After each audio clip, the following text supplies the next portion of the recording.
Հարգելի գործընկերներ, պաշտպանության ոլորտում իրականացվող ծրագրերը ու գործընթացները ռազմավարական նշանակություն ունեն եւ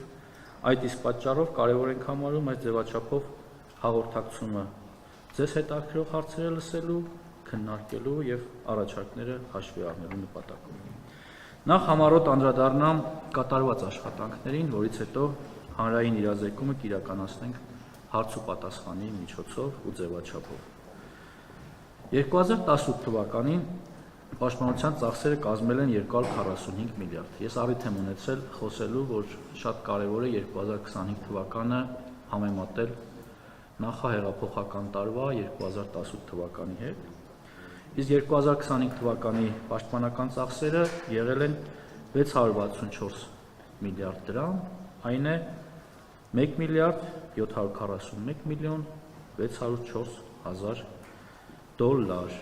այսինքն պաշտպանության ոլորտի ծախսերը ավելացել են 1.1 միլիարդ դոլարով։ Ինչու եմ սրա մասին խոսում, որովհետև շատ կարևոր եմ համարում 2025 թվականի գործունեությունը համեմատել սկզբնական զրոյական նախահեղափոխական տարվա հետ, այն առումով, որ շատ են քննադատությունները այն մասին, որ պաշտպանության ոլորտին տրամադրվում են քիչ ծախսեր, պակաս ծախսեր, եւ այս թվերը խոսուն են, մեղմ ասած, եւ ես ուզում եմ, որ սրա վրա ակցենտ դնելով շարունակենք 2025 թվականը համարել գերարդյունավետ տարի պաշտպանական ոլորտում իրականացվող թե ծախսերի եւ թե ընդհանրապես ոլորտը իմ կարծիքով 25 թվականին մեծապես շահել է։ 2025 թվականը կարևոր է նաեւ բարեփոխումների առումով, մասնավորապես ժամկետային զինվորական ծառայության կրճատումը այն առանցքային բարեփոխումներից էր, որը շրջադարձային է երրորդ հանրապետության պատմության մեջ եւ ես չեմ կարող չանդրադառնալ սրան։ Այս համատեքստում ընդհանրապես պիտի անդրադառնամ այն քննադատություններին, որ հնչում են 1.5 տարի ժամկետային զինծառայության անցման նկատմամբ։ Ես առիթ եմ ունեցել խոսելու նրա մասին, որ 18 ամիս ժամկետային զինծառայության մասին նախ որոշումը ունեցել ենք դեռևս 21 թվականին, որը արտացոլվել է կառավարության 21-26 թվականների ծրագրով եւ մեծապես այն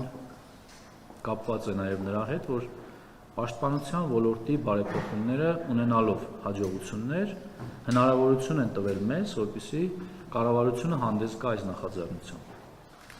Սա հստակ է, շատ պարզ է ու կարծում եմ այստեղ տարընթերցումները ավելորդ են։ Մենք 2025 թվականին իրականացրել ենք մի շարք այլ բարեփոխումներ, մասնավորապես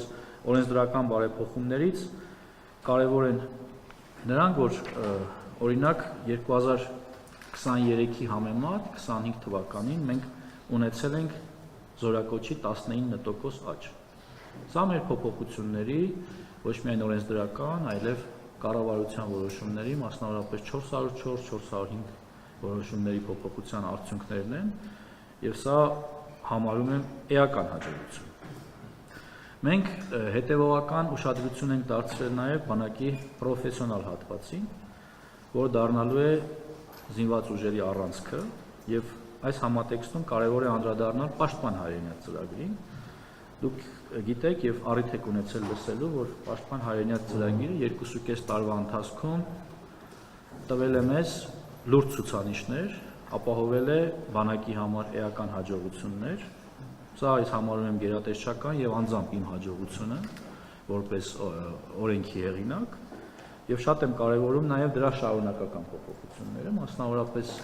մեր փոփոխությունների բերումով 25 թվականին նախաձեռնած, բայց արդեն 26 թվականին դրանք կդառնան օրենսդրական որոշումներ, ազգային ժողովը կքննարկի, այն է պաշտպան հայրենիաց ծրագիրը, որը 5 տարով էր նախկինում եւ 5 տարի ծառայելուց հետո շահառուները կարող էին ստանալ 5 միլիոն դրամ պատվովճար։ Մենք հիմա պայմանագիրը ավելացնում ենք եւս 2 եւ եւս 5 տարով, որի արդյունքում շահառուները կարող են ստանալ 1.5 միլիոն 2 տարվա համար, այն է, այսինքն հանրագումարը 7 եւ 5 տարի ծառայելու պարագայում եւս 5 միլիոն դրամ պատվովճար, այն է 10 տարվա հանրագումարով կստանան 10 միլիոն դրամ պատվավճար։ Սա նպատակ ունի ապահովել ծրագրի շարունակականությունը եւ հիմքը Պաշտպան հայրենիք ծրագրի ամրացնել, այսպիսով ունենալ մշտական, պրոֆեսիոնալ բանակի կայուն շարունակականություն, որը կփոխի ժամկետային զինծառայությունից, պարտադիր զինծառայությունից եւ կվերափոխվի պրոֆեսիոնալ պայմանագրային ծառայության։ Ես ուզում եմ նաև նշել, որ 2-2.5 տարիների ընթացքում շահառուների թիվը Պաշտպան հայրենիք ծրագրի այս պահին կազմում է 4234 զինծառայող, որը շարունակաբար աճում է, շարունակաբար աճը արդեն իսկ դիմումների մասին է։ Մենք այս պահին ունենք 906 դիմում, այսինքն միայն ամառային զորակոչից, որը դեռ սկիզբն է, եւ ես լիահույս եմ, որ մինչեւ պայմանագրերի կնքման ավարտը այն կավելանա եւս 200 հոգով նվազագույն։ Այսպիսով մենք կունենանք առավելագույն թվականակ բոլոր զորակոչերի նկատմամբ մինչեւ 1000-1100 մարդ,